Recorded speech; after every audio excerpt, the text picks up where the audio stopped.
every प्रभुता foundation, नवरा school of performing arts, एहसास वुमेन द्वारा आयोजित और श्री सिमरन द्वारा प्रस्तुत कलम की इस श्रृंखला में आप सबका स्वागत है। आज की हमारी लेखिका अतिथि हैं चित्रा देसाई। आपका कलम पर स्वागत है चित्रा जी। बीए में राजनीति शास्त्र, एलएलबी और डिस्प्यूट रेजोल्यूशन का कोर्स मुंबई विश्वविद्यालय से किया। 1980 से सर्वोच्च न्यायालय में वकालत कर रही है। चित्री राष्ट्रीय फिल्म पुरस्कार निर्णायक मंडल की सदस्य 2001-2014, केंद्रीय फिल्म प्रमाण की सदस्य, राष्ट्रीय फिल्म संग्रहालय की सलाहकार समिति की सदस्य 2006-2009, बार्कलेज इंडिया की सलाहकार समिति और विदेश मंत्रालय में हिंदी समिति की सदस्य रह चुकी है। कि 2 काव्य संग्रह सरसों से अमलताज और दरारों में उगी धूप प्रकाशित हो चुकी हैं। सरसों से अमलताज कई सम्मान से सम्मानित किया गया है, जिनमें से सुभद्रा कुमारी चौहान सम्मान, महाराष्ट्र राज्य हिंदी साहित्य अकादमी द्वारा सम्मान, कवि कुंभ देहरादून द्वारा स्वयं सिद्ध सम्मान और कविवर गोपाल सिंह नेपाली फाउंडेशन द्वारा नेपाली गीत सम्मान से सम्मानित किया गया है। चित्रा जी की राष्ट्रीय और अंतर्राष्ट्रीय स्तर पर हिंदी साहित्य उत्सव तथा सम्मेलनों में सक्रिय भागीदारी रही है। इनसे बातचीत कर रही हैं पटना की जानी मानी लेखिका भावना शेखर। आप दोनों का कलम स्वागत है। हमारी ये सेशन है, ये 40 मिनट की बातचीत रहेगी। इसमें चित्रा जी से गुजारिश है कि वो अपनी मनपसंद कविता हमें जरूर सुनाए और 40 मिनट के कॉन्वर्सेशन के बाद क्वेश्चन आंसर्स का सेशन रहेगा। धन्यवाद। बहुत बहुत आभार और कलम का भी बहुत बहुत आभार इतना गरिमा में मंच देने के लिए। और कविताएं तो क्योंकि कविताएं लिखती हूँ तो कविताएं तो सुनाई जाएंगी। नमस्कार। कलम के सभी दर्शकों को आज हम इस नई श्रृंखला में आप सबका स्वागत करते हैं। दोस्तों, आज आपको हम एक ऐसी शख्सियत से मिलाने जा रहे हैं जो गांव की पगडंडियों से होकर महानगर तक जा पहुंची, लेकिन उनमें खूबी ये है कि वो अपनी जड़ों को, अपनी आधार भूमि को कभी नहीं भूली। अन्विता जी ने आपको परिचय दिया है, मेरा संकेत है चित्रा देसाई जी की तरफ। चित्रा जी, हम आपका स्वागत करते हैं। और अन्विता जी ने उनके बारे में संक्षिप्त परिचय दिया। मैं थोड़ा सा उनकी किताबों के बारे में आपके सूचना में इजाफा करना चाहती हूँ। उनकी किताब सरसों से अमलतास खासा मशहूर हुई। शीर्षक और आवरण ही नहीं, इस किताब का एक एक शब्द जो है वो गमई रंग में रंगा है। और शायद ऐसी ही कुछ विशेषता की वजह से महाराष्ट्र सरकार ने इन्हें साहित्य अकादमी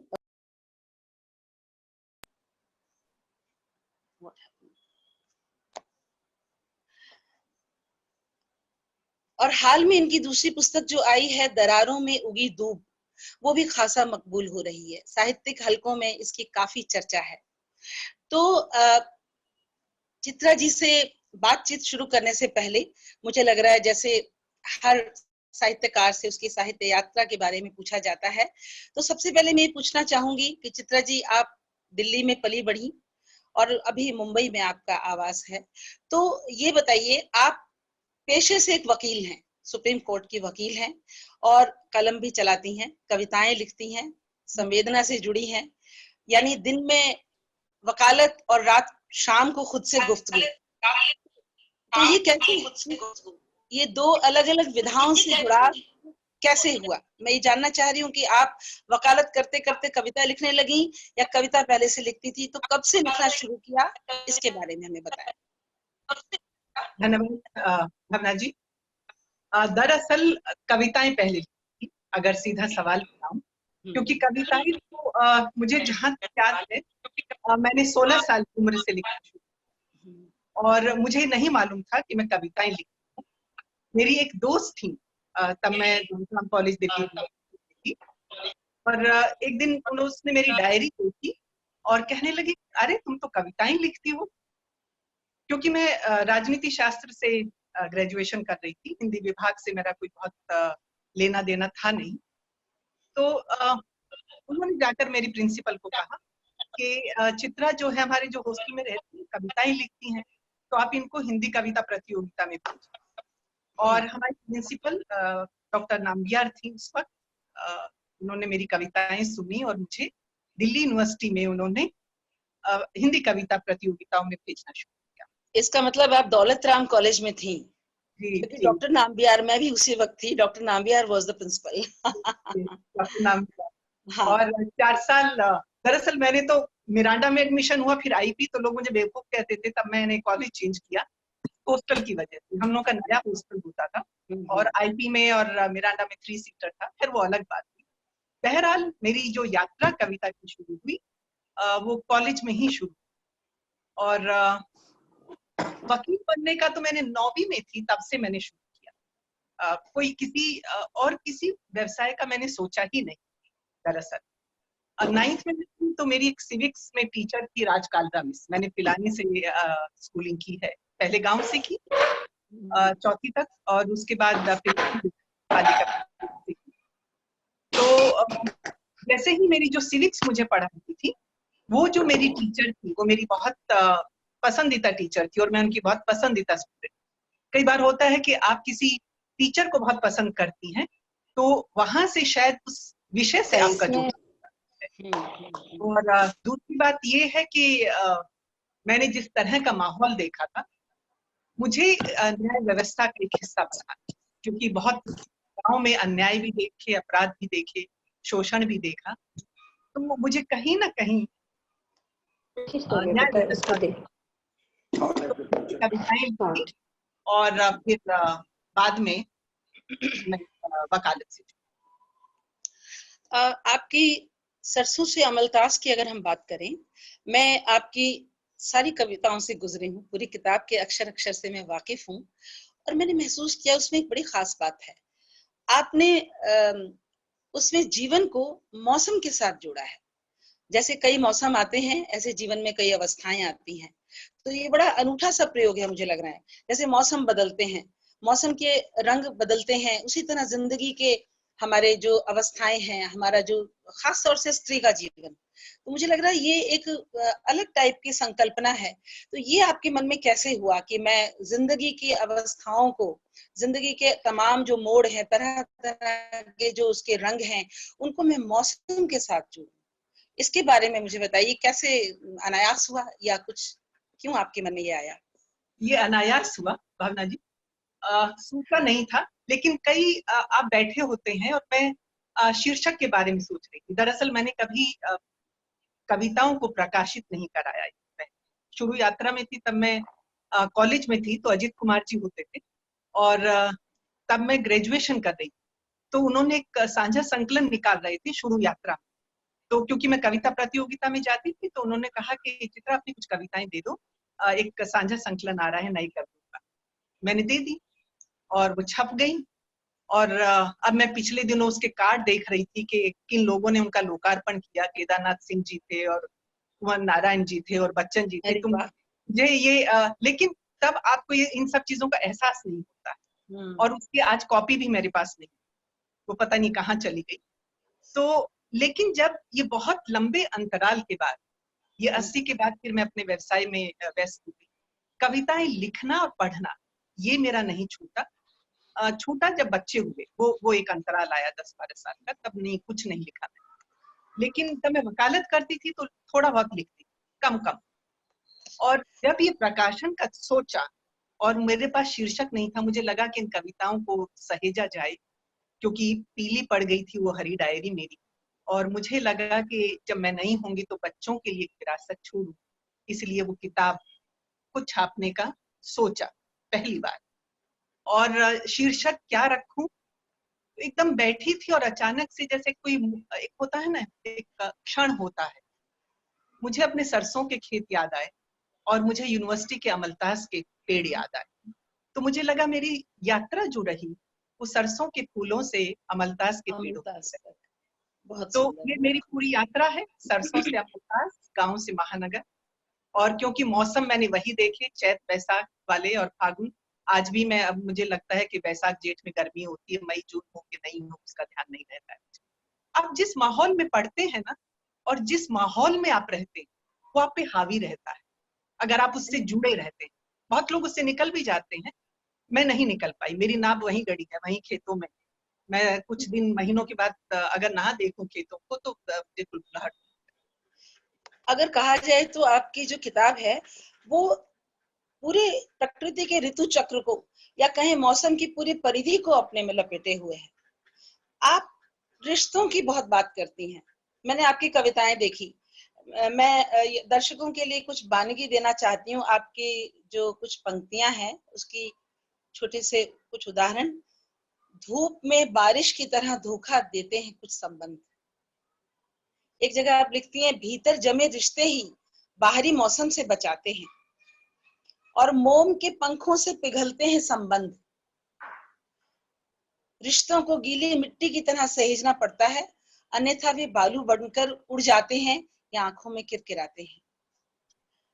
चित्रा जी, बड़ी विचित्र बात है कि आज के जमाने में जब संबंध हमारे छूट रहे हैं, मूल्य दरक रहे हैं, और इस युग में हम कहें कि प्रगति के हवन कुंड में आज आमतौर पर हम लोग अपने रिश्तों को समिधा बना के उस हवन कुंड में झोंक देते हैं और वो मूल्य चुकाकर हम प्रगति कर रहे हैं। और ऐसे में आप मतलब रिश्तों को इतनी तरजीह देती हैं, और रिश्ते किससे? न सिर्फ इंसान से, रिश्ते जो आपके मिट्टी से हैं, रिश्ते जो अपनों से हैं, पड़ोसी से हैं, मुंबई से हैं। आपकी कविता मुंबई पर भी है। तो रिश्तों को इतनी तरजीह देना, इस पर आप क्या कहना चाहेंगी? ये बात, ये रिश्ते की बात मन में इतनी पैठ क्यों है? क्योंकि रिश्ते ही जिए, और मुझे लगता है कि किसी भी जीवन की पूंजी जो होती है वो रिश्ते ही होते हैं। बाकी सब तो माया है, बाकी सब चला जाता है, कुछ नहीं रहता। लेकिन जैसे तुमने जो पंक्ति कही कि जो अपने भीतर जो लावा होता है धरती के भीतर, वही उसे सेकता है। वही तो से वही सेकता है। और कुछ भी हो, चाहे वो रिश्ते, मैंने परिवार में जो मेरे दोस्त, आपकी जो कविता है कि घड़ा कौन बनाता है, ना मिट्टी ना कुम्हार, उसे आग बनाती है, जो नानी ने आपको जवाब दिया। बहुत सुंदर थी कविता। वो दरअसल मुझे लगता है मेरी कविताएं संस्मरण है। और क्योंकि मैं, हम लोग के घर के पास खेत में जाते थे तो कुम्हार का घर एक बीच में पड़ता था, और उसके घर से गुजरते हुए मैं जाती थी नानी का हमेशा उंगली पकड़ के। और 5 साल की थी तब तक तो मुझे गोदी में लेके चलती, और वो कुम्हार तब होता था तो वो मैं चाक पे गोल गोल घुमाती। जो मैंने लिखा है, एक एक शब्द, मेरी कविता का मैंने एक एक शब्द, एक एक भाव जिया है।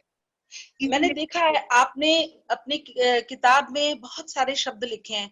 सावन के झूले, सिंदारा, भुजिया, तीज, जेठ, बैसाख, कचनार, ये तमाम गवई शब्द असल में लोक संस्कृति से भरी हुई है आपकी पुस्तक। तो ये एक, आपने कहा ना सबके साथ संस्मरण जुड़े हैं, तो ये एक नॉस्टैल्जिया की वजह से है, या आप चाहती हैं कि शब्दों को खोने, गुम ना हो जाएं, उन शब्दों को मैं संभाल लूं, इसलिए आप उसको बाकायदा अपने कविताओं में उकेर देती हैं ताकि इन शब्दों से दुनिया का रिश्ता बना रहे? दोनों बातें सही। अच्छा। नॉस्टैल्जिया की बात भी सही है, क्योंकि हाँ। मुझे लगता है नॉस्टैल्जिया अगर आपकी शक्ति है तो आपको बार बार वहां जाना चाहिए, और अगर कमजोरी है, अगर आपको वो कमजोर बनाती है तो आपको उसको भूल जाना चाहिए। मेरा जो नॉस्टैल्जिया है, मेरा जो बचपन है, वो मुझे बहुत हौसला देता है, मुझे बहुत वात्सल्य का एक वो याद आता है। तो मैं बार बार वहां लौटती हूँ, बार बार लौटती हूँ खेतों में और अपनी नानी की तरफ और मामा की तरफ। और दूसरी चीज जो तुमने कहा कि शब्द खो ना जाए, मुझसे एक मैं कविता यहाँ साझा करना चाहूंगी, क्योंकि मुझे लगता है कि मुझे एक ये था, ये झिझक थी पहले कि मैं ये शब्द इस्तेमाल कर रही हूँ, तो कई लोग पूछते थे इसका क्या अर्थ, 10 प्यारी का क्या अर्थ, 10 बंद का क्या अर्थ। तो मुझे लगा कि मुझे शायद ये शब्द ना इस्तेमाल करने चाहिए और जो आज के शब्द जिस युग में हम रह रहे हैं वही इस्तेमाल करने चाहिए। लेकिन फिर मेरे एक मित्र ने कहा कि नहीं, और मुझे वो बात सही लगी और मैं मानती हूँ कि शब्दों को खोना नहीं चाहिए। क्योंकि जैसे अगर तुमने छठ इकरा को नहीं जिया है, मेरे गांव को नहीं जिया है, और वहां पे जिस तरह की शब्दावली, लेखन जो होता है वो अपने समय का, अपने भाव का, अपनी जगह का दस्तावेज होता है। बहुत तो ये एक दस्तावेज होता है कि जो मैंने जिया है वो शब्द खो ना जाए। और हमारे तो हिंदी के शब्द वैसे ही शब्दकोश से बहुत सारे गुम हो रहे हैं। जैसे एक शब्द था जो कहीं नहीं, मेरे गांव में भी नहीं इस्तेमाल होता, तीवन। हम लोग छोटे बच्चे थे तो कहते थे तीवन रांध लिया, मतलब सब्जी पका ली। अभी हमारे घर में भी सभी कहते हैं सब्जी पका ली। मैं ही अकेली हूँ जो मैं कहती हूँ तीवन रांध लिया। तो मेरी बहनें हंसती हैं कि अरे दीदी क्या तीवन भी अभी भी तीवन बोलती हो। मैंने कहा तीवन को मुझे संभालना है। तो मुझे लगता है ये होना मुझे नहीं लगता चाहिए। है बहुत बहुत अच्छा कहा चित्रा आपने कि जैसे हमारी युवा पीढ़ी इतिहास भी तो पढ़ती है ना, जो नहीं हुआ, उन्होंने जो चीजें नहीं देखी, जो रस्म रिवाज, वो गांव की मिट्टी की, जो महानगरों में पले बड़े बच्चे हैं, तो आपकी कविताएं एक प्रकार से उनके लिए सेतु हैं। वो पुरानी संस्कृति से जोड़ती हैं, कम से कम वो जाने तो कि उनके बुजुर्ग किस तरह जीते थे, क्या था। कुछ एक चीज और मैं यहाँ पर कोट करना चाहूंगी अपने दर्शकों के लिए कि आपकी दरारों में उगी धूप की जो कविताएं हैं उसमें भी वही बात है। वो आपने कहा ना, जड़ आपसे मुझे नहीं लगता छूटने वाली है, वो आपके रोम रोम में बसी है। आपने दीमक, मैंने आपकी कविताएं देखी, उसमें दीमक, मिट्टी, कुम्हार, खेत, पीपल, अलाव, सुराही, मटके, दिए। अब मिट्टी से बंधी है आपकी संवेदनाएं बहुत गहरे। अब बिल्कुल एक छोटा सा हल्का फुल्का प्रश्न, ये ग्रामीण बाला मुंबई कैसे पहुंच गई?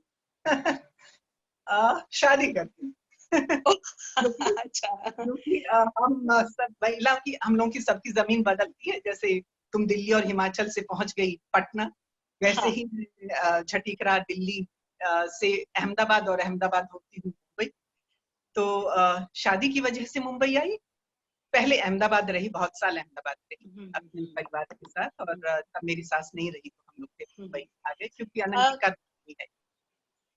तुमने कहा कि बहुत युवा मतलब कॉलेज के जमाने से कविताएं लिखती थी, लेकिन साहित्य के जगत में, प्रकाशन में, चलो प्रकाशन से बड़ी बात है कि आप लगातार लिखती रही, लेकिन बीच में जो एक अंतराल लंबा सा आया, ये अंतराल मुझे, जैसे पहले बातें करके हम जान चुके हैं कि पारिवारिक जिम्मेदारियों की वजह से खुद ब खुद अपने पंखों को बांध दिया और तुमने अपने सामाजिक जिम्मेदारियों को, पारिवारिक रिश्तों को ज्यादा तरजीह दी। तो मुझे लग रहा है कि कभी पछतावा होता है कि ये सृजन यात्रा अगर मैंने बीच में मुलतवी नहीं की होती या इसको हमने रोका नहीं होता, तो जिस चित्रा को आज हम लोग जान रहे हैं, साहित्य की दुनिया में जो जगमगा रहा है सितारा, वो 20 बरस पहले, 30 बरस पहले जगमगाता। तो कभी पछतावा होता है? कभी भी नहीं, कभी नहीं। नहीं होता। 20 साल अच्छा। 30 साल पहले होता है, क्या फर्क पड़ता है? क्योंकि जो मैंने पाया अरे है, वाह। जो मैंने पाया है, बहुत मेहनत से पाया है, बहुत उसमें उड़ेला है। मैं कहती हूँ घरैया ताल में अपने मैं को पहले तो उड़ेलना पड़ता है, तब वो तालाब भरता बहुत है। तो मुझे बहुत कभी सुंदर। पछतावा नहीं हुआ, और ये मेरा एक चुनाव था। क्योंकि जब मैं प्रैक्टिस कर रही थी और ये निर्णय हुआ कि मैं और अनंग हम शादी कर रहे हैं और फिर अहमदाबाद आना हुआ, तो ये तय किया मैंने कि मैं 5 साल का ब्रेक लूं। ये बहुत एक सोचा हुआ निर्णय था, और सोचा समझा। सोचा समझा। और अनंग अपना काम करेंगे और मैं बाकी चीजें, बाकी मैं संभालूंगी। बाकी चीजों में रिश्ते आते हैं, इन्वेस्टमेंट्स आती हैं, बच्चे आते हैं, परिवार आता है, पूरा सबको संभालना, वो पलड़ा बहुत भारी होता है बनिस्बत सिर्फ एक आर्थिक सुविधा की। और मुझे ये विश्वास था कि अगर जरूरत पड़ी तो मैं कभी भी कमा सकती हूँ, कोई बहुत बड़ी बात नहीं है। यहाँ पे एक मैं बात तुम्हें कहना चाहूंगी। जब मैं अहमदाबाद में थी तो हमारी एक पारिवारिक मित्र थी, बहुत बुजुर्ग और बहुत रिस्पेक्टेड, अभी मैं नाम नहीं लेना चाहूंगी। तो वो हर बार हमारे घर आती थी और उनका जो पहला वाक्य होता था, ये होता था कि Chitra, I am not talking to you, you should be in the court. क्यों नहीं हो तुम कोर्ट? हर बार मैंने सुना।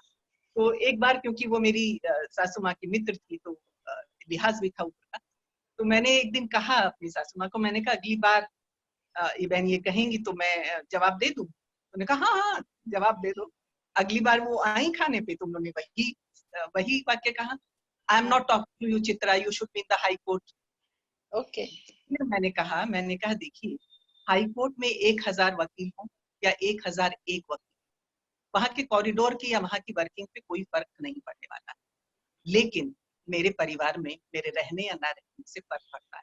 ये चुनाव मैंने किया है, किसी ने मेरा शोषण नहीं किया, कोई मेरा अन्याय नहीं कर रहा, कुछ नहीं, ये मुझे अच्छा लग रहा है, स्वेच्छा से किया, खुशी से किया और मुझे अच्छा लगता है, मुझे वाकई अच्छा लगा। कहीं कोई, मुझे लगता है कि अगर आप काम नहीं करते हैं और तो ये आपका अपना चुनाव होना चाहिए, इसमें टीका टिप्पणी नहीं होनी चाहिए। चित्रा, जब हम एक खूबसूरत इमारत देखते हैं तो मुझे लग रहा है हमें उसकी नींव पर रश्क करना चाहिए। आज तुम्हारा व्यक्तित्व जब हम देखते हैं, तुम्हारे विचार, तुम्हारी संवेदनाएं, तुम्हारा जीवन को समझने का नजरिया और फिर कविताओं में उस तरह की संवेदनाओं का उतरना, तो मुझे लग रहा है कि इसका श्रेय नींव को जाता है, यानी बीबी को। तुमने अपनी किताब बीबी को समर्पित किया है, यानी तुम्हारी माँ। मैं चाहूंगी, वो मैं जानती हूँ, तुमसे सुन चुकी हूँ, वो एक असाधारण स्त्री थी। थोड़ा सा कुछ बताइए, उनकी कैसी प्रेरणा रही, कैसे आपके जीवन पर उनकी छाप रही, और मैं जानती हूँ आप जो भी बनी, इसके पीछे जड़ उन्हीं की जड़ ने काम किया। उनके बारे में कुछ बताइए। समझ में नहीं आ रहा कि इतनी बड़ी बात को छोटे से वाक्य में कैसे मैं समेटूं। हुआ यूं कि मेरे जन्म के साथ समस्या शुरू हुई, क्योंकि मैं बेटी थी तो बेटी नहीं चाहिए। अभी तो ये मैं हर मंच से बात कहती हूँ, इससे कोई हर्ज नहीं कहते, और मुझे बहुत फक्र होता है कहते। तो 40 दिन की थी तो मुझे मेरी नानी के पास ले आया गया, मेरे छोटे मामा ले आए थे, और मेरी नानी ने कहा कि जहाँ मेरी बेटी का सम्मान नहीं, मेरी देवती का सम्मान मैं नहीं भेजूंगी। उन्होंने कही नहीं, मुझे वापस बहरहाल माँ गई, सब चीजें होती रही, कुछ चीजें ठीक नहीं उनके साथ नहीं हुआ, शोषण हुआ, और उन्होंने कहा कि नहीं मैं शोषण नहीं सहूंगी, और वो वापस घर आई अपने मायके। लेकिन उनको ये था कि मुझे आर्थिक रूप से स्वावलंबी होना है। झटीकरा के पास एक कस्बा है नजफगढ़, जहाँ का वीरेंद्र सहवाग है, वो इसलिए फेमस हो गया है। तो नजफगढ़ में हम लोगों का हेल्थ सेंटर हुआ करता था, वहां मेरी माँ ने आया के रूप में काम शुरू किया, और वो साइकिल से जाती थी, और छुट्टी के दिन, क्योंकि मैं स्कूल में पढ़ती थी, सब प्राइमरी स्कूल में, तो उनके पीछे जाती और वहां पे खेलती थी, वहां कंपाउंड में खेलती थी। वो जो प्राइमरी हेल्थ सेंटर था वो मेरा क्रीड़ा गृह था। वहां पे एक डॉक्टर बैनर्जी, जीवन में बहुत लोग आपको मदद करते हैं, अगर आपने अपने मन में ठान ली और आपने ये डिसाइड किया कि मुझे अपने आप को संभालना है, तो कहते हैं ना कि कायनात जुड़ जाती। तो हर कोई उनकी मदद के लिए आया। डॉक्टर बैनर्जी ने कहा तुम बहुत अच्छा काम करती हो, तो नर्सिंग का कोर्स। बहरहाल उन्होंने नर्सिंग का कोर्स किया, नर्स बन के वो आर्मी कैंटोनमेंट एरिया में जो आर्मी हॉस्पिटल है, जहाँ पे मैंने उनकी बॉडी डोनेट की थी, उन्होंने अपनी बॉडी डोनेट की थी, देहदान किया था उसी अस्पताल में जहाँ वो नर्स के रूप में काम करती। तो वहां उन्होंने किया। वहां पे किसी ने कहा कि तुम डॉक्टर का कोर्स क्यों नहीं करती हो, तो उन्होंने कहा कि नहीं, क्योंकि मुझे अंग्रेजी नहीं आती है। तो उन्होंने कहा आयुर्वेद कर लो। तो उन्होंने रोहतक में गुरुकुल, कांगड़ीबाद में, हरिद्वार में भी है, और वहां पे अस्तलपुर करके एक जगह है, उन्होंने वहां से आयुर्वेद का कोर्स किया। और जिस प्राइमरी हेल्थ सेंटर में मेरी माँ आया के रूप में काम करती थी, उसके सामने उन्होंने चित्रा नर्सिंग होम खोला। ये उनकी यात्रा। बहुत बहुत संवेदनशील, बहुत इन बातों में लग रहा है, और तुम्हारे अंदर लग रहा है इतने भाव भरे हैं, क्योंकि माँ की बात होने पर लग रहा है वो छलछला के ज्वार की तरह बाहर आ रहे हैं। और इस पर तुमने एक रेखा चित्र भी लिखा है, वो रेखा चित्र मैंने पढ़ा है, बेहद मार्मिक। और उस रेखा चित्र को पढ़ने के बाद मुझे लग रहा है कि इस बेहद मकबूल कवित्री में गद्य लिखने का भी मादा है। तो क्या भविष्य में उम्मीद रखें, कुछ गद्य भी तुम्हारा लिखने का प्लान है? अगर मैं लिखूंगी तो सिर्फ बीबी पे लिखूंगी, अपनी माँ पे। मुझे लगता है कि उनकी कहानी मुझे हर किसी को बतानी चाहिए, क्योंकि वो अगर मैंने उन्हें नहीं देखा होता तो ऐसे लगता है कि ये तो असंभव है, ऐसा कैसे होता है। और इसीलिए भावना, मुझे क्या होता है कि कोई बहुत बेबस और विक्टिमहुड कार्ड जो प्ले करते हैं ना, मुझे नहीं जमता, मुझे ठीक नहीं लगता है। मुझे लगता है कि आपको अन्याय सहने की कोई जरूरत नहीं। समझौता करना अलग चीज। तुमने बहुत, क्योंकि तुम बहुत सशक्त स्त्री की छाया में रही या उनके संरक्षण में रही, तो मुझे लग रहा है कि आजकल नारी विमर्श की जो लोग बात करते हैं, उसी से मैं जोड़ना चाह रही हूँ जो तुमने कहा कि नारी विमर्श पर तुम्हारी साफ साफ छोटे छोटे 2 क्वेश्चंस और मैं करूंगी, ताकि हमें आपसे सुनना भी है, आपकी कविताएं हमारे दर्शक सुनना चाहते हैं, तो मैं उसके लिए वक्त बचा रही हूँ। तो छोटे छोटे जवाब मुझे, एक तो ये कि नारी विमर्श पर 2 टूक तुम्हारी क्या राय है? मुझे लगता है मानव विमर्श होना चाहिए। मानव विमर्श, अच्छा। तो नारी विमर्श पर जो झंडा मानव बरदारी विमर्श होती होना है। चाहिए। अब ये फला विमर्श, ढिमका विमर्श, स्त्री विमर्श, और जो मैंने पहले भी कहा है कि मुझे नहीं लगता कि स्त्री की जो संवेदना होती है या उसकी बात पुरुष भी कह सकता है। रविन्द्रनाथ टैगोर के आप उपन्यास कहानियां पढ़िए, प्रेमचंद को पढ़िए, कहा बहुत सारे इतनी बारीकी से, क्या संवेद, मृणाली पत्र, स्त्री पत्र उनका पढ़िए, कितनी महीन तरीके से वो स्त्री के मन में चले गए हैं। तो मैं नहीं मानती कि सिर्फ स्त्री ही स्त्री की बात लिख सकती है। मुझे लगता है जिसके भीतर संवेदना वो किसी की भी बात लिख सकता है।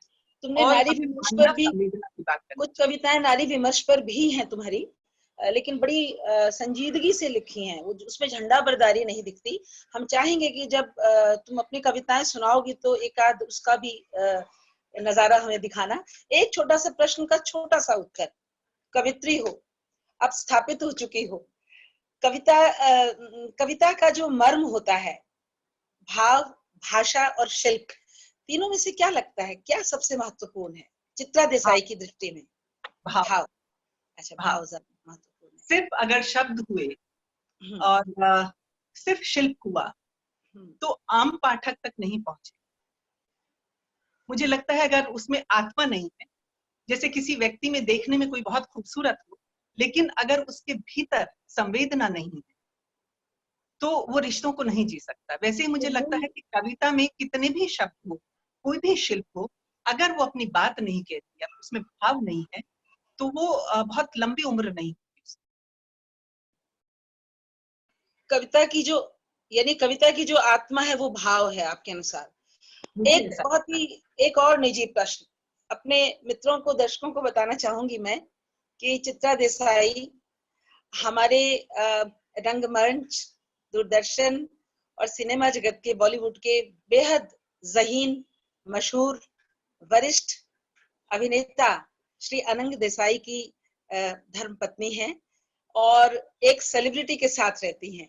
तो ये निजी प्रश्न छोटा सा, सिर्फ एक रोचकता बढ़ाने के लिए, एक सेलिब्रिटी की पत्नी होना कितनी चुनौतियां हैं या कितने उसके फायदे हैं, और कितना अनंग जी आपको आपकी साहित्य के इसमें उनका कुछ योगदान रहा, क्या वो भी सुनते हैं आपकी कविताएं? थोड़ा सा बताइए जरा वो चीजें जो हमारे दर्शक बहुत कम जानते हैं। पहली बात कि वो मेरे लिए सेलिब्रिटी नहीं है। वो उनका जो कद है वो दरवाजे के बाहर है, दरवाजे के भीतर आते हैं तो वो अनंग है, वो पिता है और वो पुत्र है।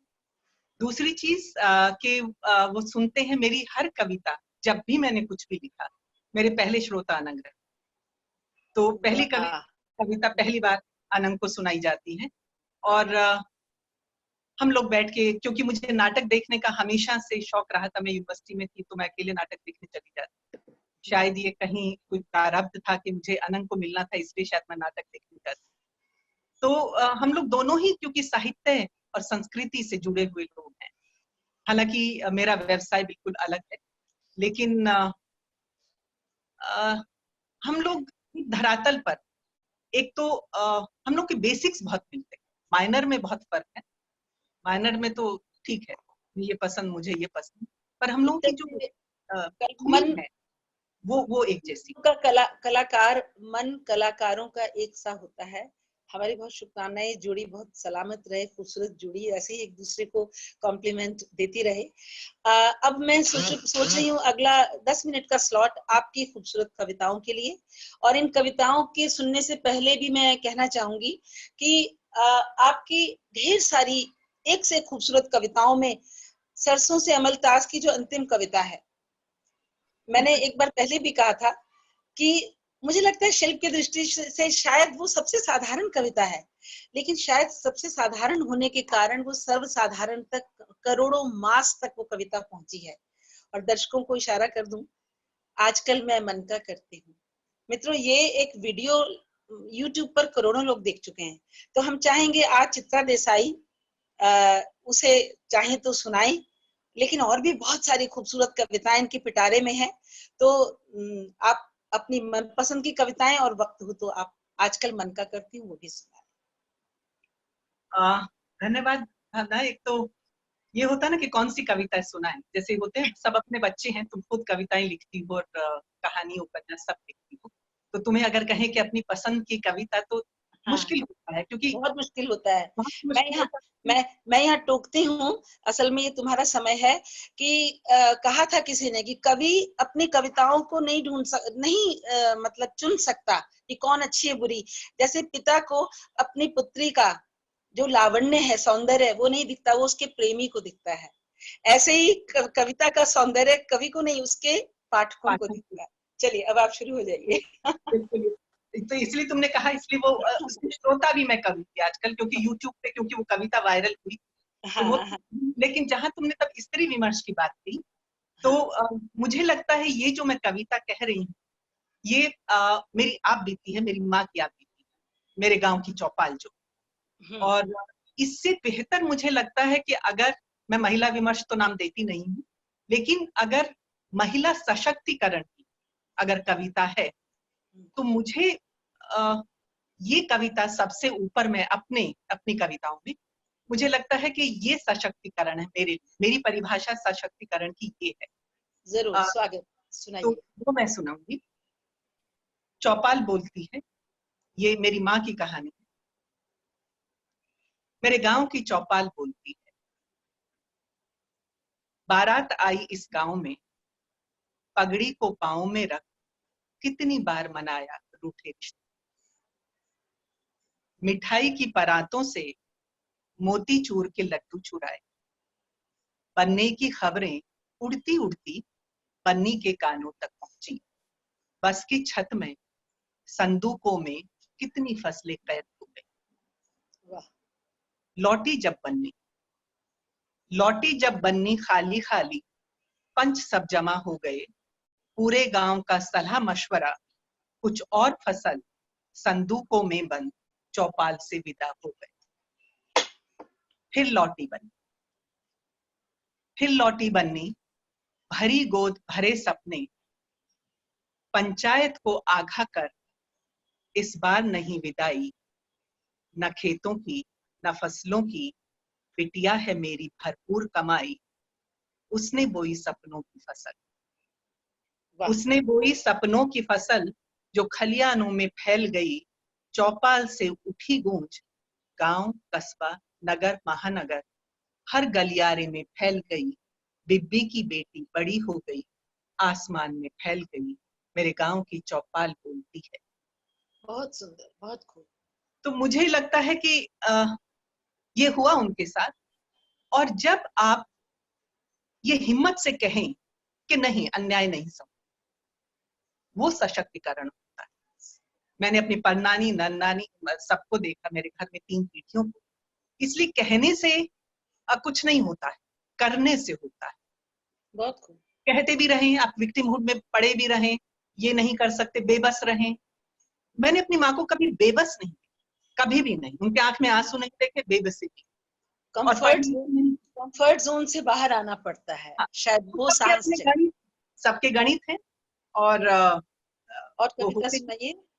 आगे एक कविता जो हम लोगों की बात हुई थी, हम ना कि ये को, इसको भी मैं सशक्तिकरण में ही मानती, वही वाली कुम्हार के घर से। अरे बहुत खूबसूरत कविता है, सुनाइए। क्योंकि ये भी एक अपने को गढ़ना। कुम्हार के घर से खेतों में जाती, चाक पर रखी मिट्टी हाथों में लपेट गोल गोल घुमाती। हमेशा एक सवाल सुराही मटके दिए, मिट्टी बनाती है या हाथ। नानी की वही हंसी और साफ जवाब, न मिट्टी न हाथ, आग बनाती है सब। सिकती है मिट्टी तभी तो बनती है, वरना तो टूटकर मिट्टी में घुली रहती है। आग तपाती है, झुलसाती है, भट्टी में पड़े हर सांचे को परिपक्व बनाती है। मेरा सवाल, पर आग तो सब मिटाती है। उदंड हो, घर, गांव, खेत, शरीर सब जला देती है। नानी का फिर करारा जवाब, आग ही बनाती है सब। दिए में उतरती है तो प्रार्थना बन जाती है, और दिए में फैलती है तो पूरी सृष्टि बन जाती है। अपने भीतर आग सहेज कर रखना तो ही बन पाओगी, वरना पूरी उम्र मिट्टी ही रह जाओगी। अपने आग सहेज कर रखना। बहुत सुंदर, बहुत सुंदर। तो ये मेरे लिए स्त्री सशक्तिकरण, ये आपको जो शक्ति देता हूँ, आपको जिस तरह से गढ़ा गया हो, वो होता है। एक तुम्हारी धरती वंदना जो है वो नहीं सुनानी बहुत सुंदर है वो कविता, बेहद खूबसूरत है। वो मेरी वो तो वाकई धरती वंदना है। मैं चाहती हूँ कलम के दर्शक भी वो आपकी जो खूबसूरत कविता है ये वाली धरती वंदना सुनाती, फिर उसके बाद एक मेरी वो कविता जहां मुझे लगता है कि जो शब्द खो गए हैं और जो इस युवा पीढ़ी ने नहीं देखा है, जरूर उनके लिए एक थोड़ी सी खिड़की खोली जाए। बहुत तो जो धरती वंदना कभी सोचा है धरती अगर सन्यासी हो जाएगी, कभी सोचा है धरती अगर सन्यासी हो जाए तो कैसा हो। बीज रोपे तो पेड़ न दे, कुदाली से खोदे पानी न दे, समुद्र न बने बादल न बरसे, इसके भीतर का महासागर और देहे का जंगल इसके भीतर ही सिमट जाए। ये सोचते ही मैं सुन्न होने लगती हूँ और अंजुरी में मिट्टी भर माथे से लगा देती हूँ। कहते हैं आत्मीय स्पर्श किसी को सन्यासी नहीं होने देता। कभी सोचा है धरती अगर सन्यासी हो जाए तो कैसा। चित्रा, एक कविता फिलहाल जो वक्त है उसके बाद क्वेश्चन आंसर्स राउंड है, अगर प्रश्न कम होंगे तो और सुनेंगे। एक और आप सुना दीजिए जो आपने कहा कि अभी जो शब्द हैं जिसमें सारे होने वाले, वो आपकी कविता सुना देती हूँ। हाँ, क्योंकि उसका थोड़ा सा मैं इसके बारे में बता दूं, क्योंकि नहीं तो शायद लोग समझ नहीं पाएंगे, लेकिन मैं इसलिए कह रही हूँ कि लोग समझे। हाँ। जैसे हम लोगों के गांव में बाढ़ आया करती थी और हम लोग का एक बूढ़ा बैल होता था और गांव में बूढ़े बैल को बेच देते हैं कसाई को, क्योंकि जब तक वो हल जोतता है तो तब तक उसकी अहमियत होती है। हमारी नानी ने कभी नहीं बेचा। और दूसरी चीज, तब हम ईख इसमें एक शब्द है जिसको गन्ना कहते हैं, आज के हम लोग ईख कहते थे। तो ईख के खेतों में जाते थे, क्योंकि बाढ़ हमारे यहाँ हर साल आती थी और हम नाव में हर जगह जाते थे। नजफगढ़ में दुकानदारी करने जाते थे, हमारे लिए बहुत आम बात थी हर साल बाढ़ होना, कोई घबराता नहीं था। बाढ़ आई, चलो नाव में चले, और तो वहां पे जोंक चिपट जाती, तो जोंक हम लोग लोहे से निकालते। तो ये कुछ चीजें हैं जो, ये पूरा परिवेश जो है इस युवा वर्ग को शायद ना पता हो, लेकिन मैं चाहती हूं कि उनसे इनका परिचय। सुनाइए। तुम कैसे समझोगे, अंतिम कविता। तुम नहीं समझोगे, हल के पीछे पीठ पर बोरी टांगे, बीज बोती लड़की की हंसी, तुम नहीं समझो। उलझ जाती थी जो बूढ़े बैल की बातों से, जो दूसरों के खेत चरकर आ बैठता था अपनी मुंडेर पर, अपने खेत बचाने की उस बूढ़े बैल की कोशिश को तुम कैसे समझो। बाढ़ में डूबे गांव पर चहचहाते थे, पानी के बीच त्योहार मनाते थे। ईखों के खेत में हाथों की जोंक पर चुभन, चूल्हे में गर्म कर लोहे से निकलती थी जो, उस बहते खून की गर्माहट तुम नहीं समझो। क्या बात। पूरे घर को दूध परोसती गाय से अलग बंधी बछिया का रुदन, बरसम से लदे कंधे, सर पर बैठी जई की गठरी, कटते हुए चारे की खुशबू, गेहूं की जड़ों से घास कुरेदती खुरपी की पकड़, क्या पुरानों की मिट्टी, गोबर से लिपटे हाथों का खुरदरापन, तुम कैसे समझो। पूरी पूरी संस्कृति को दोहरा दिया नई पीढ़ी के लिए। अब मुझे लग रहा है कि मैं थोड़ा सा अपनी भूमिका से हटती हूँ और पूनम जी यहाँ पर जरा चार्ज लें और प्रश्नोत्तर राउंड जो है उसको वो कंडक्ट करें। जी धन्यवाद भावना। सबसे पहले तो मैं चित्रा जी का आभार तो नहीं कहूंगी, ये लास्ट में होना ही है, लेकिन सुनते सुनते इतने मुग्ध हो गई सवाल वाले सेशन को मैं भूल ही गई थी कि मुझे आपसे सवाल पूछने हैं या दर्शक पूछना चाह रहे हैं। इस चैट में पूरा मैं देख रही थी, एक प्रोफेसर रिजवान है, उन्होंने हाथ रेज हैंड किया था, तो प्रोफेसर रिजवान आप सवाल पूछना चाहें तो आप सवाल पूछ सकते हैं।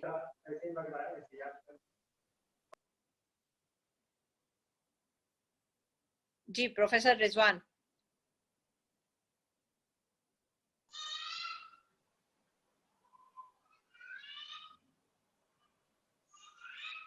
मेरे ख्याल से आवाज नहीं जा रही है उन तक।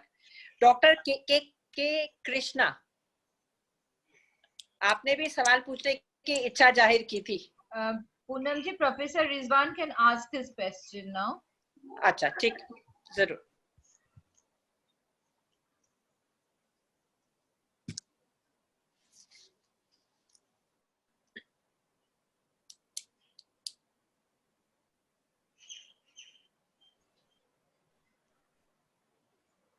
I think he's put himself on mute. आवाज नहीं सुनाई दे रही। प्रश्न नेक्स्ट हो। नेक्स्ट क्वेश्चन डॉक्टर के कृष्णा।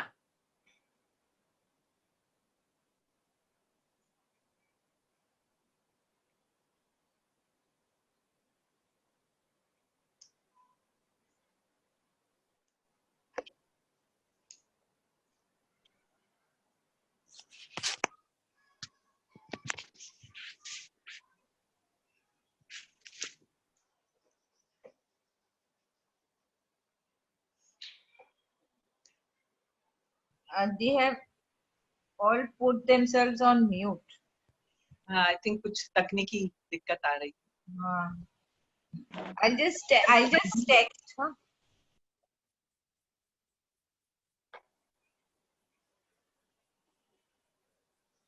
प्रश्न ना हो तो हम चित्रा से कुछ और बात करें, वक्त जाया करने की बजाय। No, there are questions. अच्छा, but Poonam ji, you take the questions from the Q&A box. you are asking me? No, Poonam ji, take the questions from the Q&A box. बिल्कुल। मैं एक सवाल है सत्यम सोलंकी जी का। जी। उन्होंने ये जानना चाहा है आपसे कि जी। आपके लिए कविता क्या है और आपको कविता लिखने के लिए क्या प्रेरित करती है? क्या कविताओं के बिना साहित्य संभव है? कविताओं के बिना साहित्य बिल्कुल संभव नहीं, और कविता मेरे लिए मरहम है। कविता ने मुझे संभाला है। मुझे जब मैं मुझे किसी भी तरह की खरोंच लगी तो कविता ने मुझे कहते हैं मेरा उपचार कविता ने किया। तो कविता मेरे लिए मरहम है और कविता के बिना साहित्य बिल्कुल संभव नहीं है, और कविता रहेगी, हमेशा से थी और हमेशा रहेगी। ये जो बीच में बातें चलती रहती हैं आजकल कविता खो गई है, कविता कहीं नहीं हुई। अगला सवाल प्रोफेसर रिजवान ने टाइप करके दे दिया है।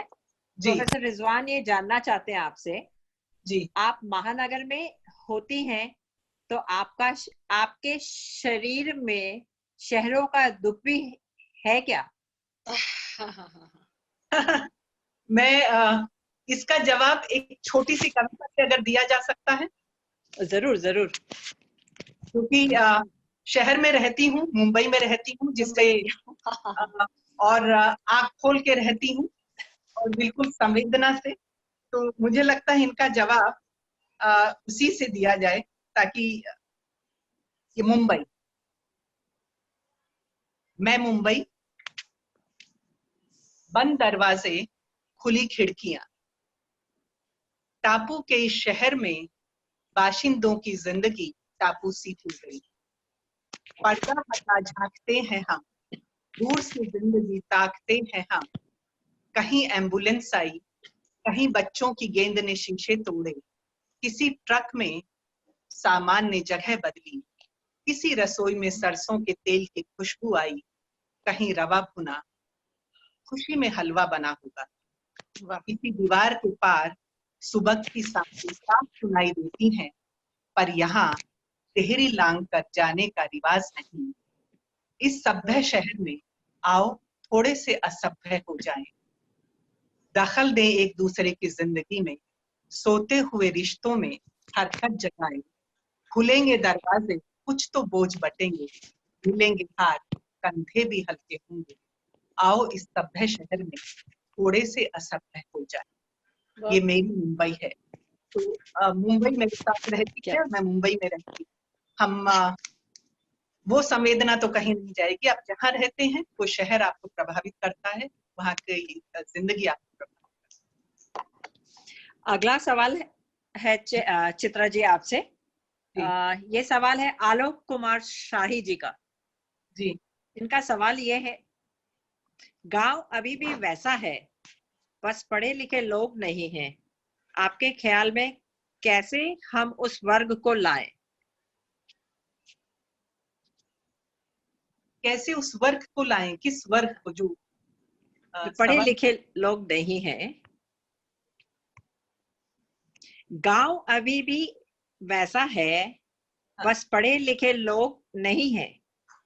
आपके ख्याल में कैसे हम उस वर्ग को लाएं? गांव में पढ़े लिखे लोगों को कैसे लाएं? शायद ये सवाल पूछना चाह रहे हैं आलोक जी। गांव को शिक्षित कैसे करें, शायद यही प्रश्न है। मैंने ऐसा ही सवाल है इनका।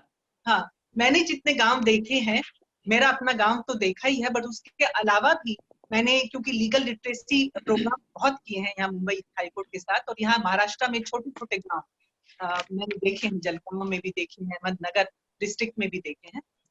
अभी तो शिक्षा हर गांव में है। अभी तो शिक्षा हर गांव में। मुझे नहीं लगता कि अगर किसी को शिक्षित होना है तो गांव में तो शिक्षित हुआ जा सकता है। आज मैं गांव के स्कूल से पढ़ी हूँ मेरे जमाने, और अब तो मेरे गांव में भी 12वीं तक स्कूल है, पहले 5वीं तक था। और आसपास जितने गांव हैं, और ये महाराष्ट्र रूरल बेल्ट की भी मैं बात कर रही हूँ, हर गांव में स्कूल है। अब बिहार और ईस्टर्न यूपी का मुझे नहीं मालूम, लेकिन जहां तक मेरा वास्ता पड़ा है महाराष्ट्र से, गुजरात से, जो मैं जिन जिन जगह पे गई हूँ, छोटी छोटी जगह पे भी शिक्षा तो उपलब्ध है, हर जगह स्कूल है। अगला सवाल है चित्रा जी।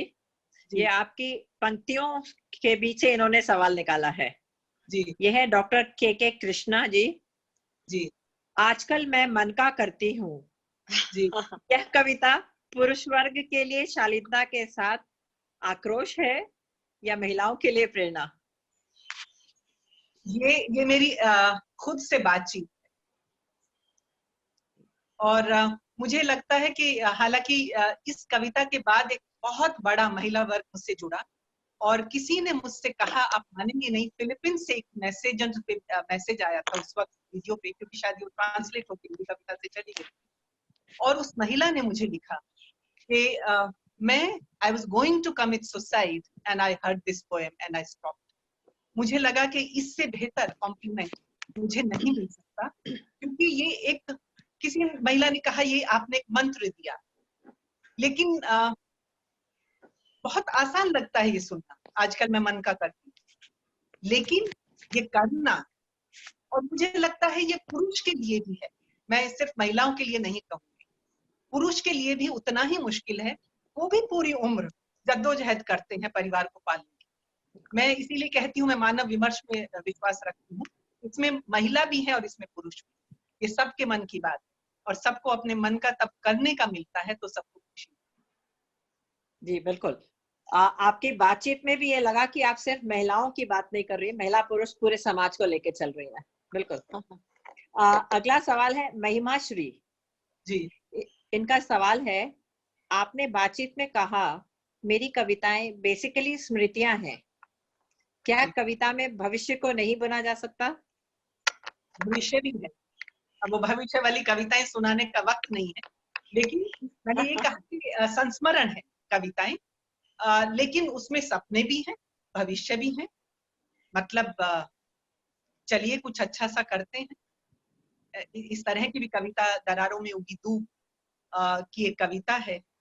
और तो सपने तो होते ही हैं, सपने देखना तो हम लोग कभी नहीं छोड़ते। नॉस्टैल्जिया होता है, लेकिन आगे के वक्त के लिए सपने भी होते हैं, और वो भी कविताओं में है। कभी एक सत्र करेंगे जहाँ से सपनों की कविता है, भविष्य की कविता। बिल्कुल बिल्कुल सही कहा आपने कि कविताएं सपने देखते हैं तभी कुछ आगे होती है। बिल्कुल बिल्कुल। अगला सवाल है विजित विवेक जी। इनका सवाल है, what is your suggestion for new generation to get them right so beautifully as you? ईमानदार रहें और हड़बड़ाहट में ना रहें, धैर्य। मुझे 50 की उम्र के बाद मैंने अपनी कविताएं प्रकाशित की, हालांकि लिखी थी मैंने 18, 19, 20 बरस में। तो एक अभी लिख लें और अभी छप जाएं और अभी लोकप्रिय हो जाएं। ये जो हड़बड़ाहट की पीढ़ी है वो बहुत लंबी नहीं जाती। ये मेरा अपना विचार है, इस पे दूसरों को हो सकता है कि उनका कुछ और विचार है, लेकिन मुझे लगता है सबसे बड़ी बात है ईमानदारी, और दूसरी बात है धैर्य, और तीसरी बात है संवेदना को सहेज के रखना, रिश्तों को सहेज के रखना। ये तीनों चीजें मेरे लिए बहुत अहम है। जी बिल्कुल। और अब अगला सवाल है दिलीप कुमार ठाकुर जी का। जी। इनका भी वही सवाल है जो पहले भी आ चुका है। मन का करती हूँ से भारत की ग्रामीण संघर्ष रहित महिलाओं की बात क्यों नहीं करती? क्वेश्चन मार्क है। अभी मैंने गांव की चौपाल सुनाया, क्या वो गांव की महिला का संघर्ष नहीं था? जब संदूकों में फसलें बंद होके चली जाती हैं गांव से दूसरे गांव में, क्या वो महिलाओं का संघर्ष नहीं? आई होप इनका सवाल का जवाब मिला। अगला सवाल है डॉक्टर एस.के. मिश्रा। इनका सवाल है, क्या आपके अंदर का कवि कभी वकालत के दौरान रास्ते में आया है, किसी बहस में? कभी नहीं आया। क्योंकि मैं अपनी बात नहीं कह रही थी, मैं अपने क्लाइंट की बात कह रही थी। तो जब मेरी बात होती है तो मेरी बात कविता कहती है, और अदालत में तो दूसरों की बातें कही जाती हैं, उनका पक्ष रखा जाता है, अपना पक्ष। और अब नेक्स्ट सवाल है जी। ये है अर्चना त्रिपाठी जी। चित्रा जी, मेरा आपसे प्रश्न है कि महिलाएं संकोच कर अपने विरोध को नहीं दर्शाती, जैसा कि आपकी माँ ने कहा कि उस जमाने में भी उन्होंने अन्याय नहीं सहा। आज भी बहुत महिलाएं संकोच, बस समाज के लज्जा से कि समाज क्या कहेगा, वह अपने दुख को नहीं देख पाते। ऐसी महिलाओं को आप क्या कहना चाहेंगे? आप समाज की परवाह करना छोड़ें। आप जो आपको सही लगता है, मुझे एक मूल मंत्र दिया गया, ना मैं अन्याय करूंगी और ना मैं अन्याय सहूंगी। शोषण सहना नहीं चाहिए। और तब आप पढ़े लिखे हैं, आपके हाथ पांव सलामत है, दिमाग काम कर रहा है, आप कहीं भी खड़े होके अपने लिए कमा सकती हैं, अपनी देखभाल कर सकती हैं। तो हर समय समाज का बेबसी जो होती है कि समाज क्या कहेगा, ये समाज की परवाह करना तो छोड़ना चाहिए, क्योंकि समाज वही कहेगा जो आप उनसे कहलवाना चाहेंगे। आप सही करेंगी, कल वही समाज आपके पीछे पीछे हो जाएगा। जी। डॉक्टर मंगला रानी ने आपको आपके तारीफ में कुछ कहा है, वो भी मैं पढ़ देती हूँ। इतनी सरलता आपकी ताजगी बनाए रखती है, वाह, ये विशेषताएं लोगों को आपके निकट लाती है। इसमें आप क्या कहेंगे? धन्यवाद। बहुत बहुत धन्यवाद कहूंगी। और जो हूँ सो दिखती हूँ, सादगी से जीवन जिया है, सहजता से जिया है, तो वही दिखाई देगा। ओढ़ना मुझे आता नहीं, ना ही मुझे सिखाया गया। आपका बहुत बहुत आभार कि आपने इस सादगी को पसंद। पूनम जी, लास्ट क्वेश्चन। मैं पढ़ने जा ही रही थी क्योंकि समय को देखना है हम लोगों को। जी जी, घंटा हो गया। अगला सवाल है दिलीप कुमार ठाकुर जी का। जी, मैं भी एक नाटककार हूँ। अनंत जी और आपको एक नाटककार की ओर से नमस्कार। अच्छा, ये सवाल नहीं है, ये आपको नमस्कार है। नमस्कार नमस्कार। अजीत प्रधान, इनका सवाल है what was your inspiration for writing poetry? मुझे आज तक नहीं मालूम सर। पता नहीं कैसे लिखना शुरू किया। शायद लोकगीत रहे। हम लोग छोटे थे तो लोकगीत गाते थे, और मेरी नानी जो थी वो मीरा के भजन गाती रहती थी और वो रोती रहती। तो मुझे हमेशा लगा कि भजन गाते हुए रोती क्यों है, वो संवेदना की वजह से, भावुक होकर रोती। तो शायद अगर मैं उसका विश्लेषण करूं तो उसकी जड़ें भी मुझे मेरी अपनी नानी और खेत और लोकगीतों में ही मिले। वहीं से मैंने शायद वहीं से मैंने शब्द गढ़ने सीखे। मेरे ख्याल से ये आखिरी सवाल रहा है, क्योंकि सवालों की लिस्ट बहुत है, लेकिन समय का ध्यान हम लोगों ने रखना है जी। और अब मैं इजाजत चाहूंगी कि आप सबसे भी और हमारे जितने भी जो दर्शक हैं जो हमारे साथ जुड़े हुए हैं, उन सबका भी धन्यवाद देना चाहूंगी। वो कहते हैं कि धन्यवाद एक परंपरा है, लेकिन इस लॉकडाउन के समय में ये परंपरा नहीं, इसको कहना चाहिए कि हमारे दिल से हम एक दूसरे से जुड़ रहे हैं। सबसे पहले मैं धन्यवाद देना चाहूंगी प्रभा खेतान फाउंडेशन का, जिन्होंने हम सबको अलग अलग जगह से जोड़ा और आज एक ऐसा मंच दिया है जिसमें हम आपसे मिल पाए। एहसास वुमेन पटना और रांची का बहुत बहुत धन्यवाद, जिन्होंने इतनी मेहनत की और इस कार्यक्रम को सफल बनाया। धन्यवाद देना चाहूंगी मैं भावना शेखर जी का, जिन्होंने आज की बातचीत को इतना जीवंत बनाया कि पता ही नहीं चला कि हम किसी सेलिब्रिटी से या किसी से बात कर रहे हैं, बस सुनते ही चले गए और अपनी बातों को भी भूल गए।